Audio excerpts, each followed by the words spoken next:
과거 속 오늘은 어떤 일들이 있었을까요? 영상으로 떠나는 라떼뉴스 여행. 영상실록 오늘 안녕하세요. 아나운서 조진영. 아나운서 조혜진입니다.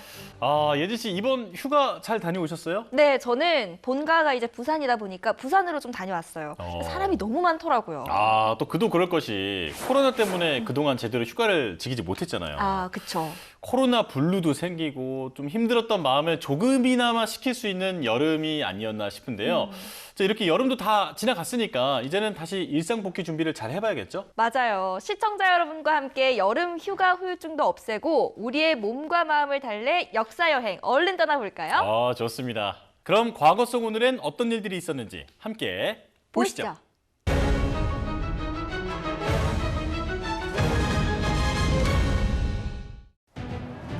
2005년 8월 31일 이라크 바그다드 북부 성지에서 순례객들이 시아파 사원으로 향하는 다리 위로 행진하던 중이었는데요. 자살폭탄 테러가 발생했다는 소문에 놀라 참사를 당했습니다. 인근에서 저항 세력의 소행으로 보이는 박격포탄 3발이 터졌고 7명의 순례객이 숨지는 등 36명이 다쳤는데요. 그러니까 실제로 자살폭탄 테러가 발생한 게 아니라 테러 발생 소문 때문이었다고요? 네. 하지만 이것도 순례객들을 혼란에 빠뜨리기 위한 전략이었다고 합니다. 그럼 바그다드 순례객들은 어느 곳으로 향하던 중이었나요? 이라크 시아파 신도들은 자신들이 섬기는 성인인 7대 이맘 무사 알카딤을 추모하기 위한 연례 행사에 참여하기 위해서 카다미아의 사원으로 가던 길이었어요. 네, 사원으로 이동하는 중에 일이 발생한 거군요. 네. 자, 그런데 알카딤은 어떤 인물이었나요? 이 알카딤은 예언자 무하마드의 후손으로 제7대 이슬람 시아파의 지도자였으며 또 전 세계 시아파들로부터 추앙받아온 인물이었습니다. 그 순간 순례 행렬의 일부가 티그리스 강 위에 알 아이마 다리를 벗어나려고 했는데요. 하지만 사람들이 서로 밀치다가 다리 난간에서 강으로 떨어졌고 익사했습니다. 그리고 사망자는 841명이 발생했고 주로 여성과 어린이였던 것으로 밝혀졌습니다.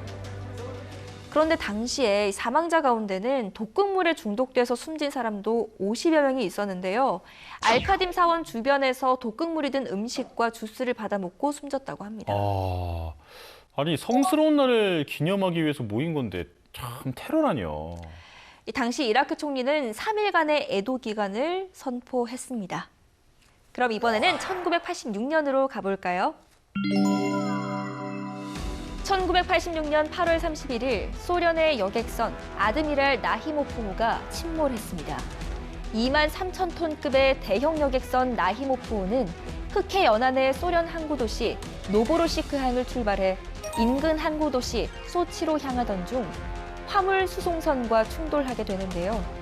여객선에는 승객과 승조원 200여 명이 타고 있었습니다. 한 명은 러시아의 해군 제독인 파벨 나히모프의 이름에서 따왔다고 해요. 1883년 12월 7일에 상트페테르부르크 조선소에서 발주했고 1885년 10월 21일에 진수 후 1888년 10월에 완공됐습니다. 소련 여객선 나히모프호의 충돌로 배는 15분 만에 두동강이 났습니다. 여객선을 향해 직진하던 화물선은 항로를 바꾸라는 여객선 선장의 거듭된 요구를 무시하고 그대로 나히모프호와 부딪혔습니다. 선체에 구멍이 뚫린 여객선은 불과 7분 만에 물속으로 가라앉았는데요. 어둠 속에서 필사적으로 탈출을 시도하던 승객과 승조원들은 모두 차가운 바다에서 목숨을 잃었습니다. 그럼 이번에는 2005년으로 가보겠습니다. 이산가족 상봉은 1985년 한 차례 이루어진 후 진전을 보지 못했는데요. 이후 2000년도에 6.15 공동선언을 통해 이산가족 방문단을 교환하기로 합의하면서 다시 논의됐습니다. 그리고 이산가족들의 상봉 횟수가 늘어나기 시작하면서 이산가족 면회소의 필요성이 제기되는데요. 2003년 11월 5차 적십자 회담에서 금강산 이산가족 면회소 건설에 관한 합의서를 채택한 후 2005년 8월 31일 이산가족 면회소가 착공했습니다. 이 착공식은 11차 이산가족 상봉을 위해 금강산에 온 북측 이산가족 100명, 남측 가족 또 친척 430명이 참석한 가운데 진행이 됐습니다. 정말 뜻깊은 날이네요. 이전에는 그 이산가족이 상봉할 때 뭔가 서로 좀 이렇게 경계 태세 속에서 만날 수밖에 없었는데 맞아요. 이제 이산가족 면회소가 있으니까 훨씬 더 편안하게 가족들을 볼 수 있지 않았을까. 맞아요. 특히 이산가족 상봉장으로 사용할 면회소는 강원도 고성군 온정리 조포마을 앞 15,000평 부지의 지하 1층, 지상 12층, 연면적 6,000평 규모로 짓기 시작했는데요. 면회소를 호텔처럼 짓나 봐요. 네, 이산가족이 상봉하고 또 가족들끼리 오붓한 시간을 보낼 수 있도록 그렇게 설계를 했다고 합니다. 금강산 이산가족 면회소는 착공 후에도 북한의 미사일 발사 등 남북 관계 상황에 따라 중단과 재개가 반복됐는데요.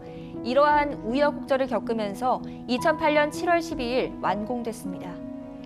그러나 그 후 금강산 관광 중 북한군에 의한 관광객 피격 사건, 미사일 발사 등 북한의 도발이 이어졌는데요.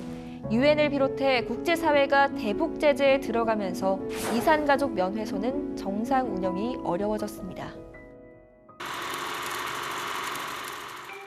그리고 8월 31일에 또 다른 역사를 살펴보면요. 2011년에는 국립국어원이 짜장면을 표준어로 인정했습니다. 아, 짜장면. 네, 아니 그 자장면이냐 짜장면이냐. 맞아요. 정말 논란이 많았잖아요. 맞아요. 1986년 국어연구소와 교육부에서 발표한 외래어 표기법에 따라 자장면을 표준어로 정했는데요. 이후에 많은 사람들이 짜장면이라는 말을 사용하면서 짜장면도 복수 표준어로 인정했다고 합니다. 외에도 먹거리, 맨날, 떨구다 등 39가지 단어나 표현들도 표준어가 된대요.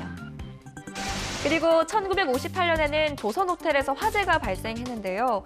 호텔 4층에서 화재가 발생해 재빠르게 50분 만에 화재를 진압하게 됩니다. 호텔에서 불이라니. 왜 일어난 건가요? 이 화재 원인은요, 주방이었습니다. 불을 사용할 때 부주의해서 화재가 발생한 것으로 밝혀졌어요. 자, 이렇게 오늘도 열심히 과거 속으로 달려봤는데요. 영상실록으로 만나본 오늘의 과거. 여러분은 어떠셨나요? 그럼 다음 시간 더 알찬 이야기로 만나요. 만나요.